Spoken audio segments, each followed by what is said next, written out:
रूपा 4 भाइयों की इकलौती और लाडली बहन थी। चारों भाइयों की तो रूपा में जान थी। माँ इन सबका प्यार देख देख कर मन ही मन में मुस्कुराती रहती और उनकी हमेशा खुशियों के लिए दुआ भी करती रहती। तुम चारों भाइयों ने इसे बहुत ही ज्यादा सिर पर चढ़ा रखा है। इसे कल अगले घर भी जाना है। अगर इसी तरह चलता रहा तो कभी ये अगले घर में खुद को ढाल नहीं पाएगी। पता नहीं इसको कैसा ससुराल मिले। माँ, हमारी बहनें लाखों में एक हैं। हम जितने भी इसके लाड उठाएं कम हैं। और रही बात इसकी शादी की, ससुराल की, तो हम इसके लिए देखभाल के ही पति चुनेंगे। आखिर को हमारी इकलौती लाडली बहन जो है। गीता का समझाना सभी बेकार जाता। इसके भाई कभी इसके लिए चूड़ियां लाते, कभी उसे घुमाने फिराने लेकर जाते। जिंदगी बहुत अच्छे से गुजर रही थी। रूपा की सभी सहेलियां उस पर रश्क करती थी। रूपा, तुम कितनी भाग्यशाली हो। सभी लोग तुम पर जान देते हैं। भगवान ने तुम्हें अच्छे परिवार के साथ साथ सुंदरता से भी दिल खोल कर नवाजा है। कंगना के लहजे में हल्का सा हसद था, जिसे रूपा ने अपनी सादगी में महसूस नहीं किया। हाँ, और भगवान ने मुझे इतनी अच्छी अच्छी सहेलियां भी दी है, खास तौर पर तुम कंगना। तुम नहीं जानती रूपा, तुम मेरे लिए क्या हो। भगवान ने तुम्हारी शक्ल में मेरे लिए बहन की कमी को पूरा किया है। रूपा की बात सुनकर कंगना मुस्कुरा रही थी, मगर मन ही मन में उसे बहुत गुस्सा आ रहा था। तुम मुझे अपनी सहेली समझती हो, मैं तो तुम्हें अपना दुश्मन समझती हूँ। जब से विजय की नजरों में तुम्हारे लिए प्रेम देखा है, मेरा तो दिल चाहता है मैं तुम्हारी जान ले लूं। रूपा कंगना पर ध्यान दिए बिना अपनी ही बातों में मशरूफ थी। उस समय वो दोनों नदी की ओर जा रही थी, जब रास्ते में उन्होंने विजय को देखा। विजय को देखकर रूपा ने शर्मा कर सिर झुका लिया, मगर कंगना की आंखों में गुस्सा साफ नजर आने लगा। अगर इस विजय की नजरों से रूपा को दूर ना किया, उसे अपने प्रेमी के दिल से निकाल ना दिया, मेरा नाम भी कंगना नहीं। इसने मेरी खुशी छीनी है, मैं इसे जिंदगी की सारी खुशियां छीन लूंगी। बहुत मान है ना इसे अपने भाइयों के प्रेम में। मैं भगवान की सौगंध खाती हूँ कि मैं इससे सब कुछ छीन लूंगी, सब कुछ। इतनी देर में विजय भी उन दोनों के पास आ गया। रूपा, मैं इतने दिनों से तुम्हारा इंतजार कर रहा हूँ, तुम्हारी एक झलक देखने के लिए तरस रहा हूँ, और तुम हो कि ना घर से बाहर निकलती हो, ना मुझसे बात करती हो। आखिर मेरा कसूर क्या है जो तुम मुझे इतना तड़पाती हो? रूपा ने एक गहरी नजर विजय पर डाली, फिर कहने लगी, मैं ऐसा कोई काम नहीं करूंगी जिससे मेरे भाइयों की इज्जत पर लोग उंगलियां उठाए। इसीलिए मैं घर से बाहर कम ही निकलती हूँ। अगर आप मुझसे सच में प्रेम करते हैं तो आप रिश्ते के लिए अपने माता पिता को मेरे घर भेज दे। रूपा ने आखिरी बात शर्माते हुए सिर झुका कर कही थी, जबकि विजय उसकी बात पर मुस्कुराने लगा। रूपा, मुझे तुमसे ज्यादा जल्दी है तुम्हें अपनाने की। बस दीदी की वजह से थोड़ी परेशानी है। माता पिता उनके लिए रिश्ता तलाश रहे हैं। जैसे ही दीदी का किसी अच्छी जगह पर रिश्ता होता है, मैं अपने माता पिता को तुम्हारे घर भेज दूंगा। विजय की बात सुनकर रूपा के चेहरे पर जैसे खुशियों के रंग खिल उठे। कंगना ने हसद से अपनी दोस्त को देखा और घर वापस चल पड़ी। जब वो लोग रूपा के घर वापस पहुंची तो ये देखकर हैरान रह गई कि रूपा का पूरा घर खूबसूरती से सजाया गया था। उसके चारों भाई और माँ उसी का इंतजार कर रहे थे। तुम आ गई बेटी, कब से तुम्हारे भाई तुम्हारा इंतजार कर रहे हैं। रूपा कोई भी जवाब दिए बिना हैरान नजरों से घर को देखने लगी। मगर माँ, घर को क्यों सजाया है? इधर आओ मेरी बहन, मैं तुम्हें बताता हूँ। पहले अपने कमरे में आओ, और वहां पर तुम्हारे लिए कुछ सरप्राइज रखा हुआ है। कंगना और रूपा दोनों ही हैरान नजरों से एक दूसरे को देखने लगी। क्या आज कोई खास दिन है? कहीं तुम्हारे भाई का शादी करने का इरादा तो नहीं है? पता नहीं, भगवान ही जाने ये सब क्या कर रही है। रूपा जब अपने कमरे में गई तो उसके बेड पर सामने नए कपड़े, जूते और गहने पड़े थे। ये सब कुछ किसके लिए है? इतने सुंदर कपड़े, इतने प्यारे प्यारे जूते, और ये गहने कितने सुंदर हैं। मोहन उसके पीछे ही कमरे में आया। ये तुम्हारे जन्मदिन का तोहफा है।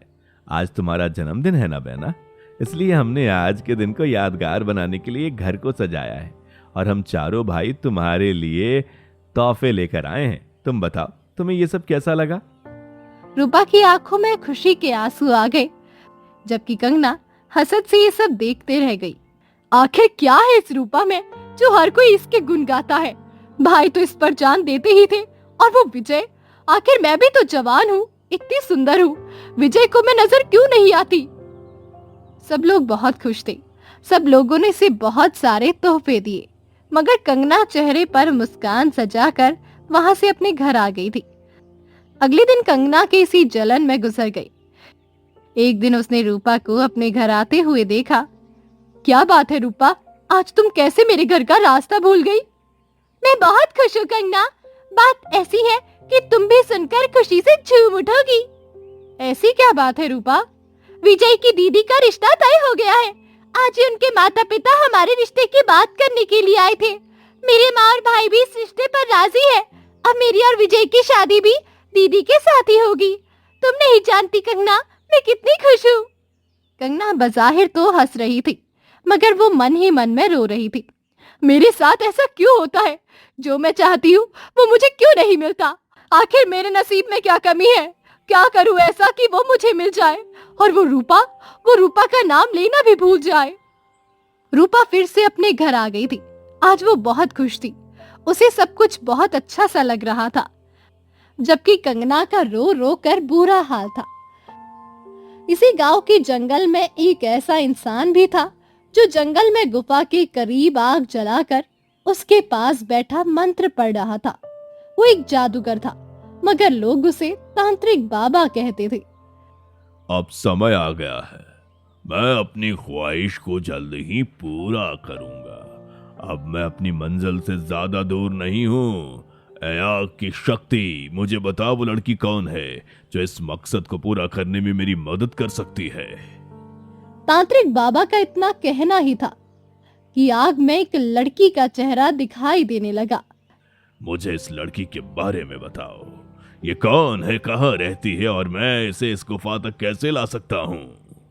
तांत्रिक आग के सामने आसन लगाकर बैठा था।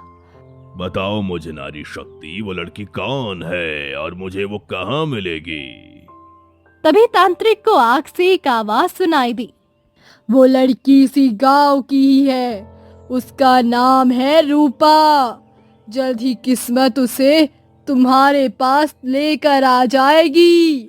मैं नहीं जानता था कि जिस लड़की की तलाश में मैं मारा मारा फिर रहा हूँ वो मुझे इतनी आसानी से मिल जाएगी। वह इसी गांव में होगी और मेरे इतने करीब कि मैं हाथ बढ़ाकर उसे छू भी सकता हूँ। तांत्रिक बहुत खुश था। अब वो रूपा को अपने जाल में फंसाने की साजिश रचने लगा। अगले दिन कंगना दुखी हालत में अपने घर से निकली।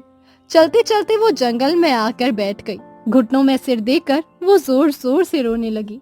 नहीं देख सकती मैं अपने प्रेमी को किसी और का होते हुए। मैं कैसे बर्दाश्त कर लूं? जिस इंसान को मैंने हमेशा से अपना देखा है, वो ऐसी लड़की को मिल जाए जो मुझे दुनिया में सबसे बुरी लगती है। कंगना को वहां बैठे थोड़ी देर गुजरी थी जब उसे अपने पीछे एक आवाज सुनाई दी। बेटी, क्या बात है? इतनी उदास क्यों हो? रो क्यों रही हो तुम? कंगना ने सिर उठाकर देखा। वहां पर तांत्रिक को देखकर वो अपनी जगह पर उठकर खड़ी हो गई। प्रणाम तांत्रिक बाबा, कैसे हैं आप? भगवान की कृपा से मैं तो ठीक हूँ, मगर बेटी तुम बहुत उदास लग रही हो। आखिर तुम्हारे रोने का कारण क्या है? तांत्रिक खूब समझ रहा था कि कंगना वहां किसके लिए बैठी थी और उसका सबसे बड़ा मसला क्या है, मगर वो तो उसके मुंह से ही सब सुनना चाहता था। कुछ नहीं तांत्रिक बाबा, बस अपने नसीबों को रो रही हूँ। बेटा, जो चीज आपके नसीब में ना हो उस पर रोने के बजाय उसे हासिल करने की कोशिश करनी चाहिए। अगर कोई और आपके हक का डाका डाल रहा हो तो आपको चाहिए कि आप उसके हलक से भी अपना नसीब निकाल कर हासिल कर लें। कंगना ने हैरत से तांत्रिक बाबा को देखा। मगर कैसे तांत्रिक बाबा? वो कोई चीज नहीं है, वो एक इंसान है जिसके प्रेम में मैं जल रही हूँ, राख हो रही हूँ, मगर वो बेखबर है और वो किसी और को अपना जीवन साथी बनाने की तैयारी कर रहा है और ये बात मुझसे बर्दाश्त नहीं हो रही। मुझे बताओ कौन है वो जिसने हमारी बेटी को इतना रुलाया? कंगना ने रोते हुए सारी बात तांत्रिक बाबा को बताई। तो बेटा, तुम उस लड़की को ही रास्ते से हटा दो जब वो सामने नहीं होगी तो फिर तुम ही अपनी प्रेमी को नजर आओगी और फिर तुम्हारी उसके साथ शादी हो जाएगी। इस चीज का तो मैं तुम्हें वचन दे रहा हूँ। मगर कैसे तांत्रिक बाबा, ये सब इतना आसान नहीं है। आखिर रूपा हमारे बीच से कैसे निकलेगी? रूपा को किसी बहाने यहाँ लेकर आओ, उसके बाद मैं जानूं और मेरा काम जाने। जब तुम्हारी शादी हो जाएगी इसके बाद ही मैं रूपा को आजाद करूंगा, मगर तब सारा खेल बदल जाएगा और इसमें जीत तुम्हारी होगी और हार सिर्फ और सिर्फ रूपा के हिस्से में आएगी। मगर कंगना को अभी भी बेचैनी थी। उसे साधु की बात समझ में नहीं आ रही थी। साधु बाबा, इसके भाई उससे बहुत प्यार करते हैं, पूरे गांव की वो लाडली है। आखिर आप उसे कैसे इस गुफा में छुपा के रख सकते हैं? क्या सब लोग उसे तलाश करने के लिए नहीं आएंगे? बेटी, ये बात मुझ पर छोड़ दो।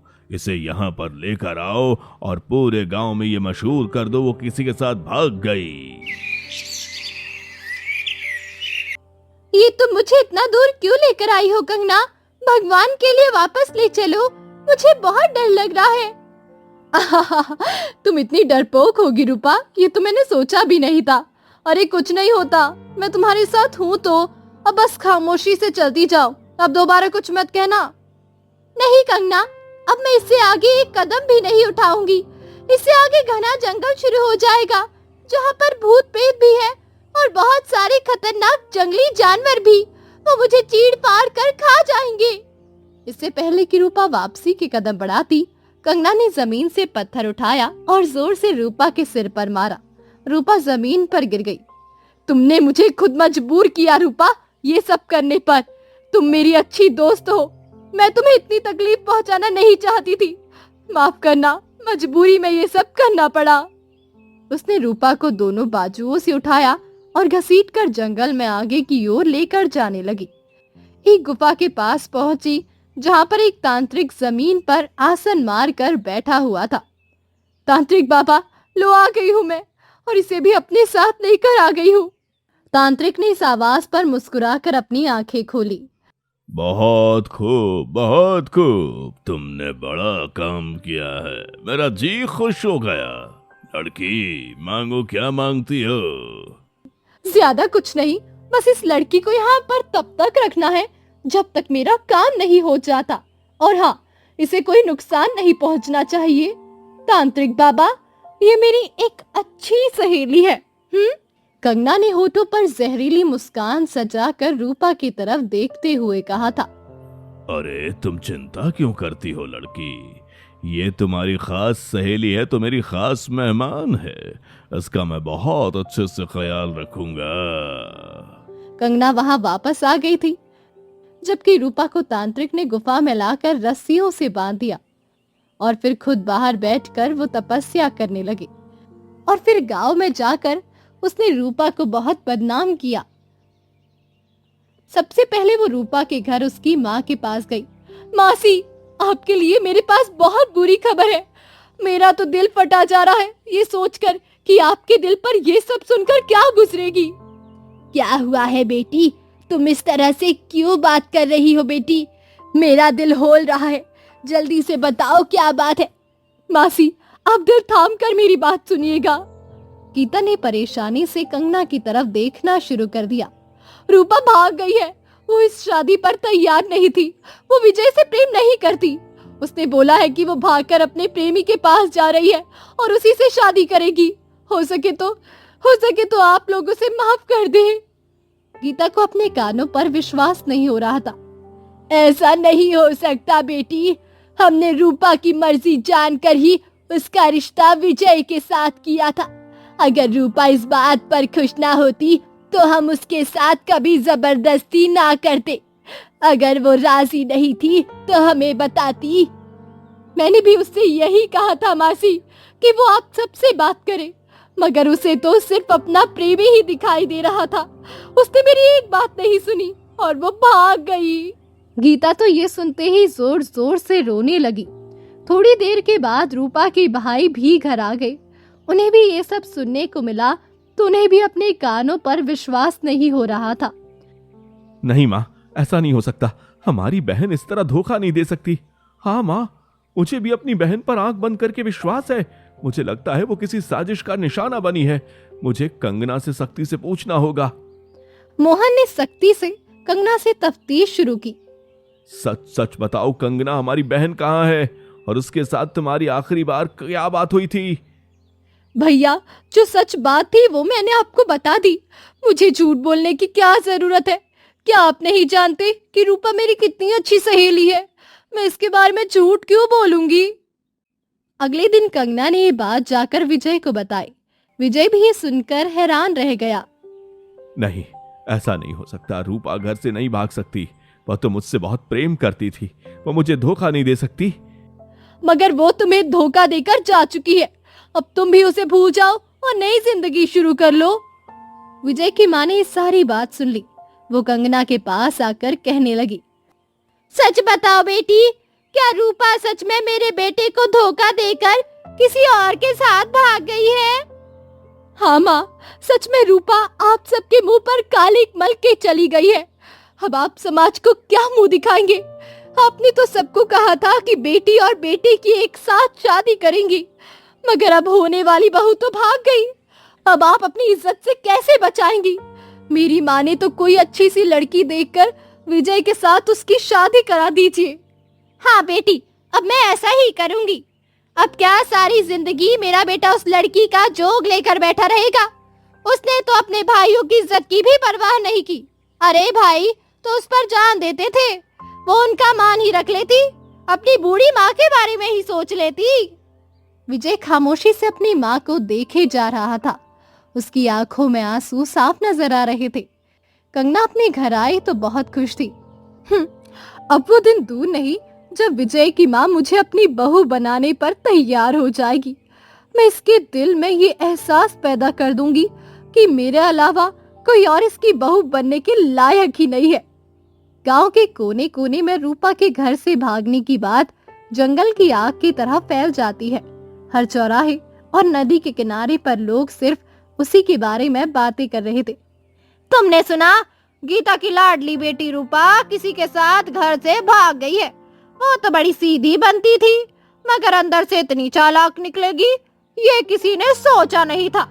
हाँ बहन, लड़कियों को तो इतनी आजादी देने का यही अंजाम होता है। उसने पूरे गांव में सबका सिर झुका दिया है।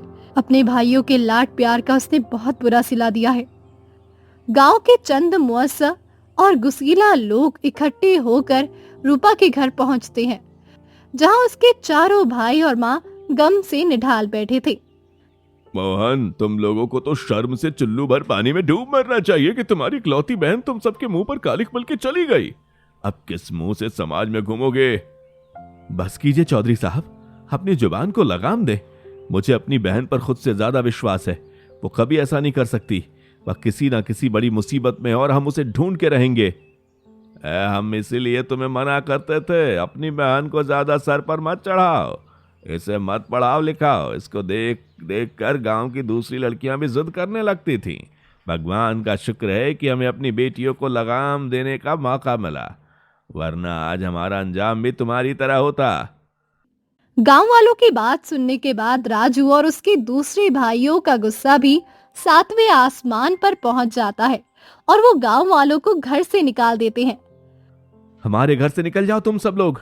हमें किसी की झूठी बातों पर यकीन नहीं करना। मेरी बहन लाखों में एक है और वो हमसे प्रेम करती है, धोखा नहीं दे सकती। देखो तो जरा, इतनी बड़ी बात हो गई मगर इन भाइयों की आंखें अब भी बंद है। चलो यहाँ से, जब वो मुंह काला करके वापस आएगी तब रोएंगे। गांव वाले बड़बड़ाते हुए वहां से चले जाते हैं, जबकि भाई अपनी बहन की तलाश के लिए दोबारा जंगल की तरफ निकल पड़ते हैं। वो दिन रात एक कर देते हैं। भाइयों, हमें हिम्मत नहीं हारनी चाहिए।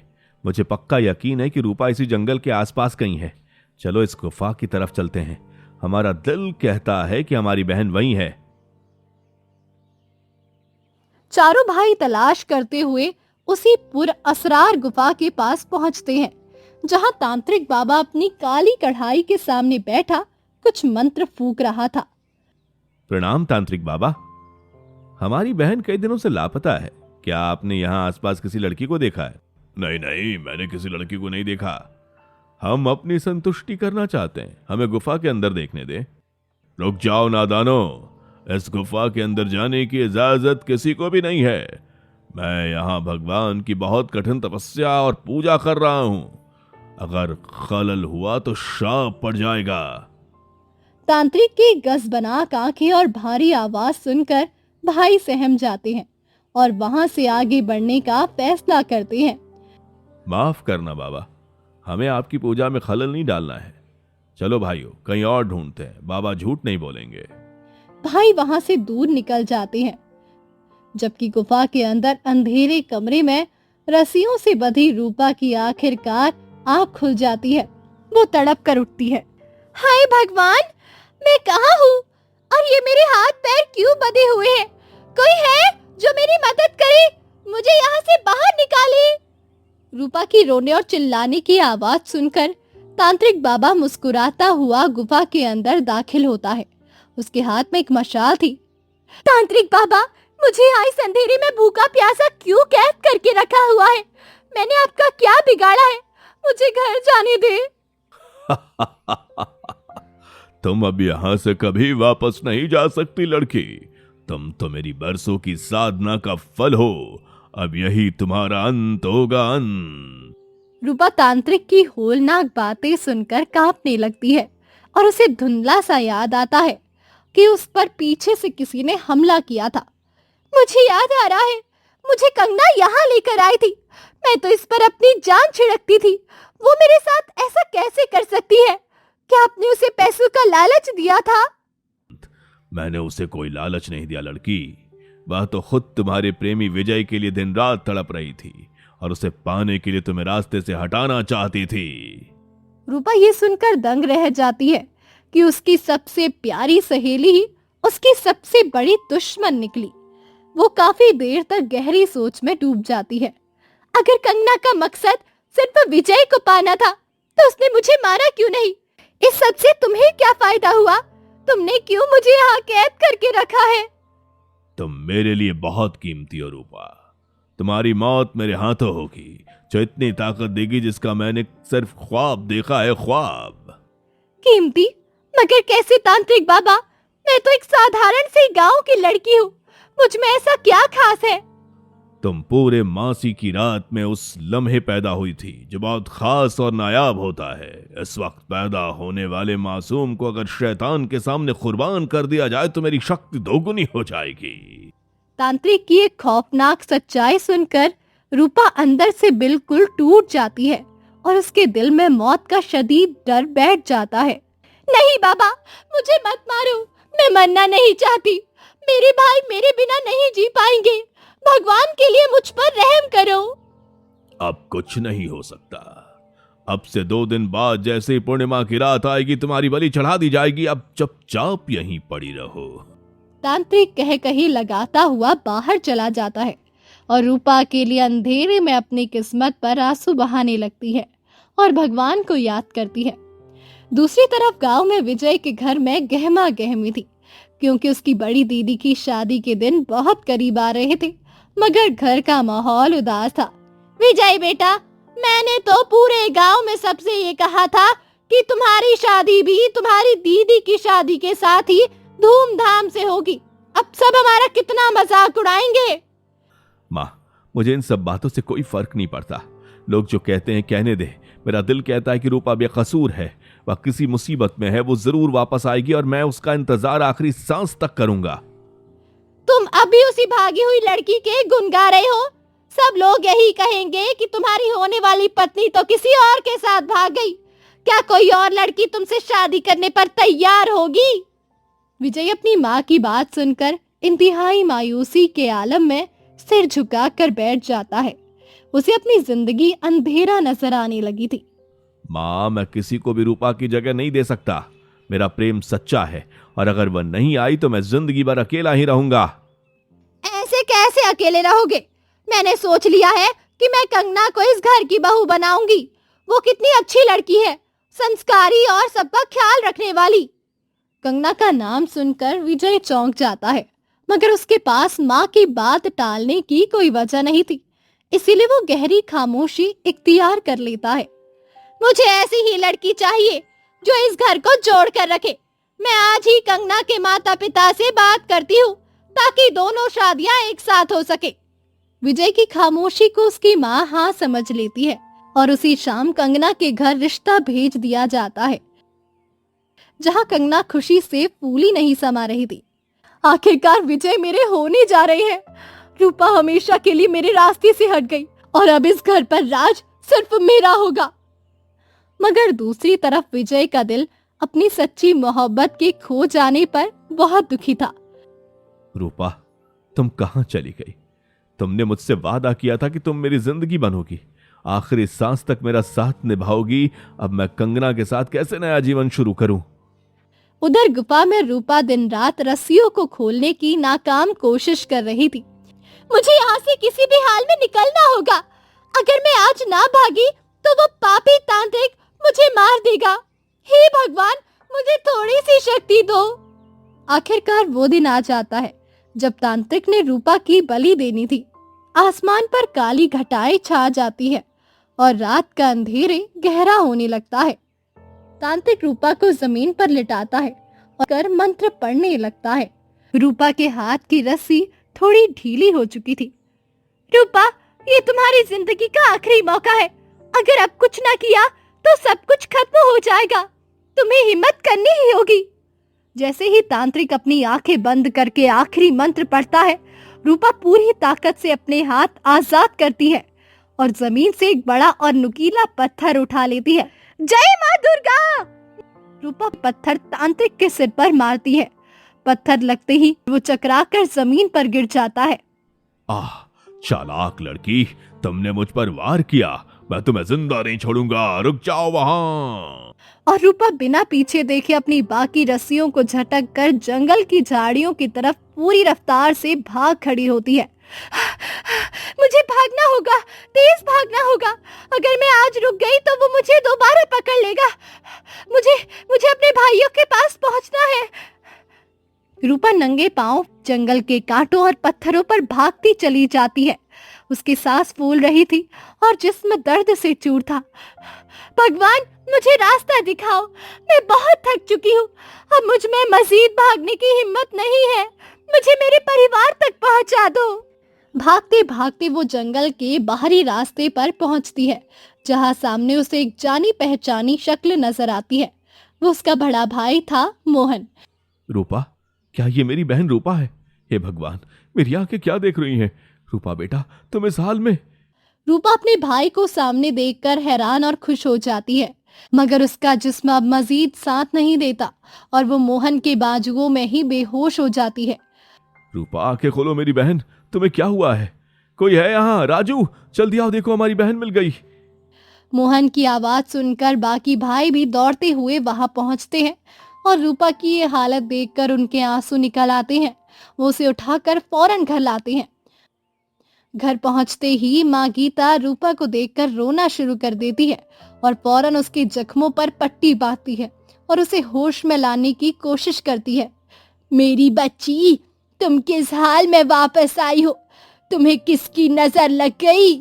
आंखें खोलो बेटा, देखो तुम्हारी माँ तुम्हारे पास है। कुछ देर के बाद रूपा आहिस्ता आहिस्ता अपनी आंखें खोलती है। उसका पूरा जिस्म कांप रहा था और चेहरे पर शदीद खौफ के असरात वाज़ेह थे। माँ, भाई, मुझे बचा लो। वो तांत्रिक मुझे मारना चाहता था। और कंगना मेरी सहेली नहीं है। उसने मुझे धोखे से वहाँ कैद किया था। रूपा की ये सनसनीखेज बातें सुनकर कमरे में मौजूद हर शख्स सख्ते में आ जाता है। किसी को अपनी समाअतों पर यकीन नहीं आ रहा था। तुम ये क्या कह रही हो रूपा? कंगना तो तुम्हारी सबसे अच्छी दोस्त है, फिर वो ऐसा क्यों करेगी? मैं सच कह रही हूँ भाई। कंगना विजय से प्रेम करती है और मुझे रास्ते से हटाने के लिए उसने तांत्रिक के साथ मिलकर ये पूरा खेल रचा था ताकि वो विजय से शादी कर ले। रूपा की हालत और उसके जिस्म पर मौजूद गहरे जख्म इस बात की गवाही दे रहे थे कि वो झूठ नहीं बोल रही। भाइयों का गुस्सा अब तांत्रिक और कंगना पर भड़क उठता है। अगर ये सच है तो मैं इस तांत्रिक को जिंदा नहीं छोड़ूंगा। उसने हमारी मासूम बहन की जिंदगी बर्बाद करने की कोशिश की है। चलो भाइयों, आज उसका अंत करना है। हाँ राजू, लेकिन वो तांत्रिक बहुत मक्कार है, हमें अकेले नहीं जाना चाहिए।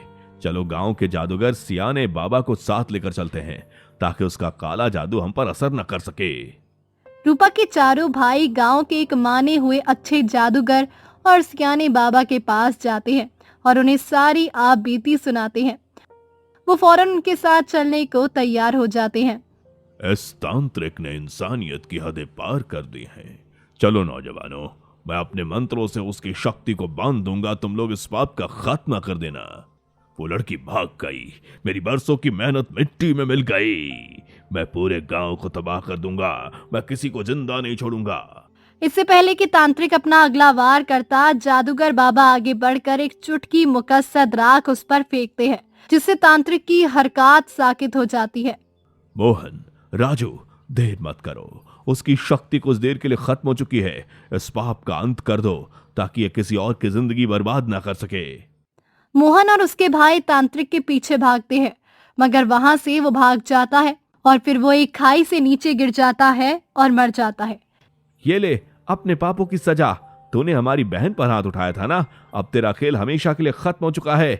तांत्रिक का खात्मा करने के बाद भाई सीधे विजय के घर पहुंचते हैं, जहां कंगना और विजय की शादी की तैयारियां उरुज पर थी और मेहमान जमा हो रहे थे। रुक जाओ, रोको ये शादी नहीं हो सकती। विजय भाई, तुम जिस लड़की से शादी करने जा रहे हो एक नंबर की मक्कार और मुजरिम है। वही है हमारी बहन की मुजरिम। मोहन की ये गरजदार आवाज सुनकर शादी के मंडप में सन्नाटा छा जाता है। कंगना का चेहरा खौफ से सफेद पड़ जाता है, मगर वो खुद को संभालने की कोशिश करती है। ये तुम क्या बकवास कर रहे हो मोहन भैया? मैंने तो हमेशा रूपा का भला चाहा। तुम मेरी शादी के दिन मुझ पर इतना बड़ा झूठा इल्जाम क्यों लगा रहे हो? मोहन भैया, खुलकर बताइए क्या बात है? मेरी शादी का मुहूर्त निकला जा रहा है, आप कंगना के बारे में ऐसा क्यों कह रहे हैं? मोहन इशारा करता है तो राजू और बाकी भाई रूपा को मंडप के अंदर लेकर आते हैं। रूपा की हालत देखकर विजय के होश उड़ जाते हैं। विजय, कंगना ने मुझे तांत्रिक के पास कैद करवाया था ताकि वो तुमसे शादी कर सके। मासी, देखो ये रूपा खुद किसी के साथ भाग गई थी, उसने धोखा दिया तो वापस आ गई। अब अपनी बदनामी छुपाने के लिए मुझ पर झूठे इल्जाम लगाकर ड्रामा कर रही है। इसकी बातों पर यकीन मत करना। कंगना पहले तो बहुत नाटक करती है, झूठ बोलती है और रोने धोने का ढोंग रचती है ताकि सबकी हमदर्दी हासिल कर सके, मगर रूपा की हालत नाटक की गवाही ही नहीं दे रही थी। देखो कंगना, रूपा की हालत ऐसी है कि कोई भी देखकर बता सकता है कि उस पर क्या गुजरी है।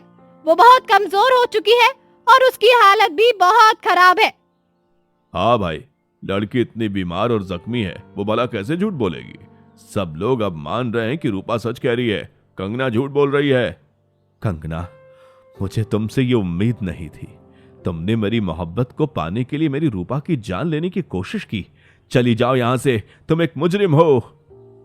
कंगना का सच सबके सामने आने पर गांव के लोग उसे धुतकारने लगते हैं और वो शर्मिंदगी और गुस्से के मारे वहां से भाग जाती है। रूपा बेटी, मुझे माफ कर देना, मैंने तुम्हारे बारे में गलत सोचा। मोहन बेटा, अगर तुम लोग राजी हो तो आज ही रूपा और विजय की शादी कर दी जाए। हमारी बहन की खुशी इसी में है मासी कि हम इस रिश्ते के लिए बिल्कुल तैयार हैं। भगवान का शुक्र है कि सच की जीत हुई। मंडप में दोबारा खुशियां लौट आती है। रूपा और विजय एक दूसरे के गले में माला डालते हैं और धूमधाम से दोनों की शादी हो जाती है और सब हंसी खुशी रहने लगते हैं।